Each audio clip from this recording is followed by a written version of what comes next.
નમસ્કાર ખેડૂત મિત્રો, કિસાન સફર પરિવારમાં હું એજ મૂળિયા ગ્રામ સેવક તરીકે આપનું હાર્દિક સ્વાગત કરું છું.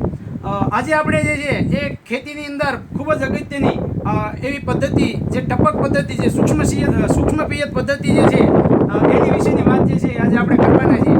તો આજે આપણી સાથે જે છે એ પેરાગોન કંપનીના એન્જિનિયર ધર્મેશભાઈ જે છે એ આપણી સાથે મુલાકાત જે છે આપણે ધર્મેશભાઈની લેવાના છીએ. તો ધર્મેશભાઈ પાસેથી જાણીએ કે ધર્મેશભાઈ, અમારા ખેડૂત મિત્રોને જે છે એ ડ્રીપ લેવી હોય તો એને કઈ પ્રોસેસ કરવી પડે? ડ્રીપ લેવી હોય તો પહેલાં તો આપણે પેરાગોન કંપની છે ત્રિશુલ એગ્રો સસ્ટેનની અંદર એના માટે ત્રિશુલ એગ્રોનો કોન્ટેક્ટ કરી પહેલાં ખેતરનું સર્વે કરાવવાનું, ડિઝાઇન કોટેશન બનાવી, પછી જે ડિઝાઇન કોટેશન બનાવી ખેડૂત કે એ પ્રમાણે લાઈન એ બધું ફિટ કરી દઈ. ત્યારબાદ જો ખેડૂતને અનુકૂળ આવે એને લેવી હોય તો એ જે પ્રમાણે કોટેશન થાય એ પ્રમાણે કોટેશન ભરી દે તો એ ટપક વસાવી શકે છે. બરાબર. ધર્મેશભાઈ, આની અંદર કયા કયા ડોક્યુમેન્ટ અમારે ખેડૂત મિત્રોને કરવાના થાય? ડોક્યુમેન્ટમાં તો જો ખેડૂતનું આધાર કાર્ડ, ખેડૂતના ફોટા, બરાબર, પછી 7/8 એટલી જ વસ્તુ જરૂર પડે છે. પછી વધારામાં એક બેંકની બુક, બરાબર, અને જો એમાં નામ અલગ આવતો હોય તો એના માટે એફિડેવિટ કરાવવું પડે, સોગંદનામું કરાવવું પડે. સંયુક્ત ખાતેદાર આવતા હોય તો એના માટે એક સોગંદનામું આવે. બરાબર. બધા ડોક્યુમેન્ટ હોય.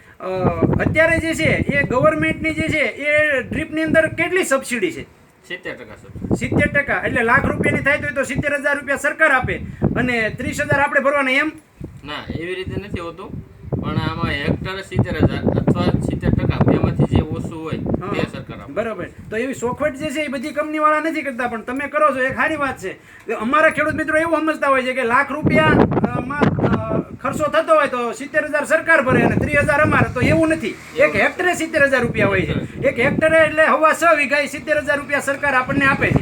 બરાબર. હવે એની અંદર જે છે એ 70,000 જે છે એક હેક્ટર પૂરતા જ આપે છે કે બીજા વધારાના જેટલી કરવી એટલે સબસિડી મળે છે? ના, સબસિડી તો જેટલી કરવી એટલી બધામાં મળે છે, પણ હેક્ટરે 70,000 લખે એ રીતે. બરાબર. હવે અંદાજે જે છે આપણે એક હેક્ટરની અંદર જે છે એ સરકાર જે છે એ 70,000 આપે તો અંદાજે છે એ અમારા ખેડૂત મિત્રોને કેટલા પૈસા કાઢવા પડે? અંદાજે 35,000 થી 40,000 રૂપિયા એક હેક્ટર જોવે તો વીઘે કેટલા થયા? કે 35 થી 40 એટલે 7,000 જેવા થયા. 7,000. બરાબર. 7,000 રૂપિયા ટૂંકમાં સરકાર કાઢે છતાં પણ એટલા કાઢવા પડે તો જે છે એ ટૂંકમાં આટલું થઈ શકે. હવે ડ્રીપ જે છે એ આપણે અરજી કર્યા પછી કેટલા સમયની અંદર ખેડૂતની વાડીએ ફિટ થઈ શકે? અરજી કર્યા પછી તો વર્ક ઓર્ડર નીકળે. વર્ક ઓર્ડર નીકળ્યા પછી ખેડૂત પૈસા ભરે અને ટીપીએ કરાવવાનું. ટીપીએ થાય પછી અઠવાડિયાની અંદર ખેડૂતની વાડી આવી. અઠવાડિયાની અંદર એટલે કેટલો સમય થાય? અરજી કર્યા પછી અઠવાડિયાની અંદર ખેડૂતની વાડીએ ફિટ થઈ જાય? ના, અઠવાડિયામાં ના થાય. 15-20 દિવસની વાર લાગે. 15 થી 20 દિવસ જેવો સમય લાગે. હા. બરોબર.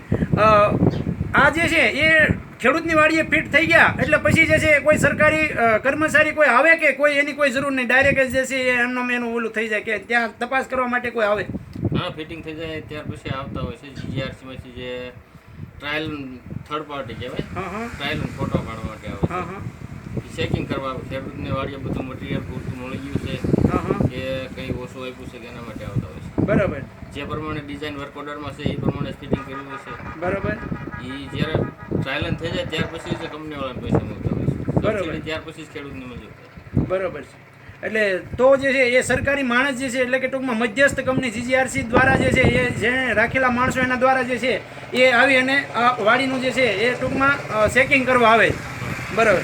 હવે અમારા ખેડૂત મિત્રોને જે છે એ આ ડ્રીપ જે છે એ કરવાથી તમારો ઘણો બધો અનુભવ હશે, તો ડ્રીપ કરવાથી ખેડૂતોને શું ફાયદો થાય છે એ એક અમારા ખેડૂત મિત્રોને જણાવજો ધર્મેશભાઈ.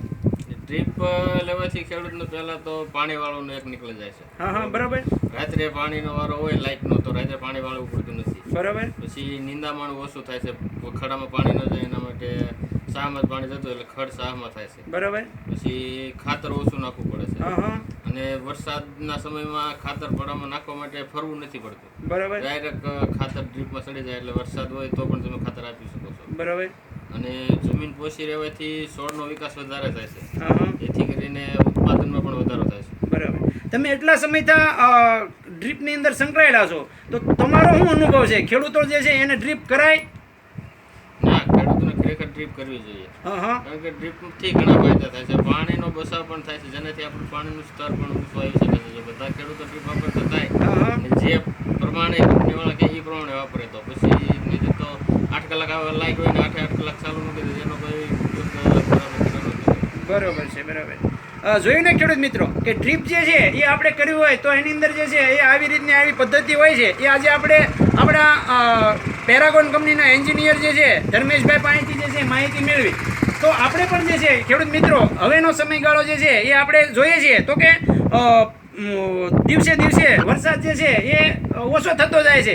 ત્યારે આ ડ્રીપ પદ્ધતિ જે છે જો આપણે આપણા ખેતરની અંદર આપણે અપનાવશું તો ચોક્કસ જે છે એ આપણા પાકો જે છે એ ઓછા પાણીની અંદર, ઓછા ખાતરની અંદર, ઓછી દવાની અંદર, ઓછા જંતુનાશક દવા, ઓછી નિંદામણનાશક દવાઓ આવું વાપરી ઓછું કરી અને પણ જે છે એ આપણે સારું એવું ઉત્પાદન લઈ શકીએ. તો હું એઝ એ મૂળિયા ગ્રામ સેવક તરીકે બધા જ ખેડૂત મિત્રોને જે છે એ કિસાન સપરના માધ્યમ દ્વારા કહું છું કે આપણે જે છે એ આપણી વાડીની અંદર જે છે એ આપણે જે અત્યારે જે છે વીમાનો સમયગાળો છે અને દરેક વિસ્તારની અંદર વીમો થોડા ઓછા પ્રમાણમાં વધતા ઓછા પ્રમાણમાં આવ્યો છે.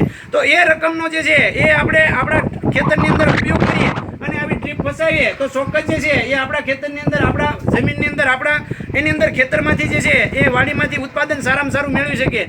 તો હું એજ મૂળિયા ગ્રામ સેવક તરીકે આપણે બધા જ ખેડૂત મિત્રોને જે છે એ આ ડ્રીપ ફસાવવા માટેની જે છે એ બધાને ભલામણ કરું છું. એ સિવાય આજે ધર્મેશભાઈ આપણે સરસ મજાની માહિતી આપી એ બદલ હું ધર્મેશભાઈ તમારો પણ ખૂબ ખૂબ આભાર માનું છું. Thank you.